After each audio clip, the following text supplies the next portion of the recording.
Welcome to వంటల పుల్లమ్మ ఛానల్కు స్వాగతం. ఈరోజు పన్నీర్ కూర తయారు చేసే విధానం చూద్దాం.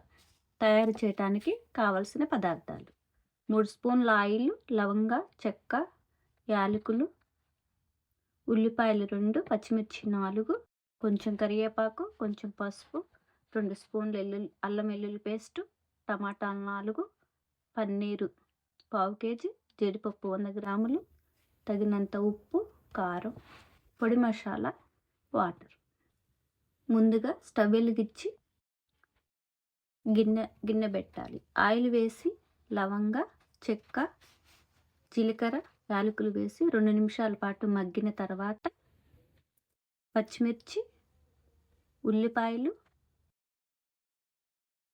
కరివేపాకు కట్ చేసి పెట్టుకున్నవి గిన్నెలో వేసి బాగా కలపాలి.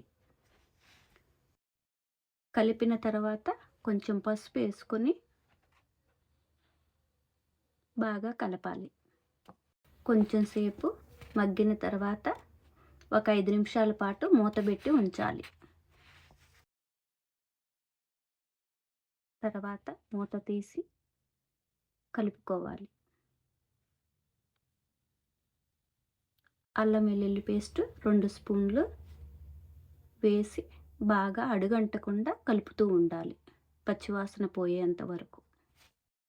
ఇప్పుడు పచ్చివాసన పోయింది. అల్లం వెల్లుల్లి పేస్ట్కి, ఉల్లిపాయలకి వాటికి అడుగంటుకుంటా కలుపుకుంటూ మూత తీసిన తర్వాత మళ్ళీ కలిపి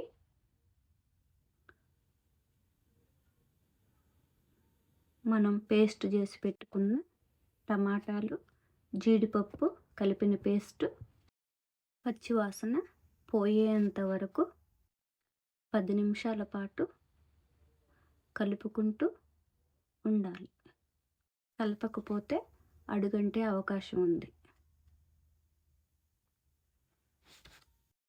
10 నిమిషాల పాటు అడుగంటకుండా బాగా కలుపుకున్న తర్వాత పచ్చివాసన పోయిన తర్వాత కారం 2 స్పూన్స్, తగినంత ఉప్పు,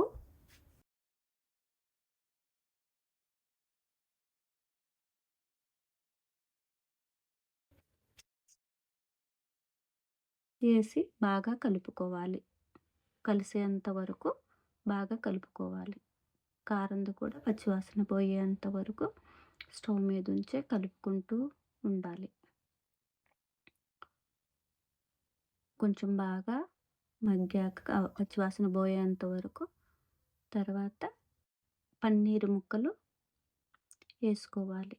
ఉప్పు కారం వేసుకున్న తర్వాత పన్నీర్ ముక్కలు వేసుకొని బాగా కలిసేంత వరకు కలుపుకోవాలి. 1.5 స్పూను పొడి మసాలా వేసుకొని అవి కూడా ఒక 2 నిమిషాల పాటు కలుపుకుంటూ ఉండాలి.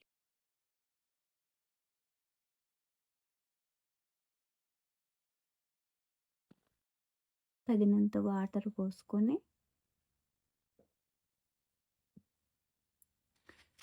బాగా కలిసేంత వరకు కలుపుకోవాలి.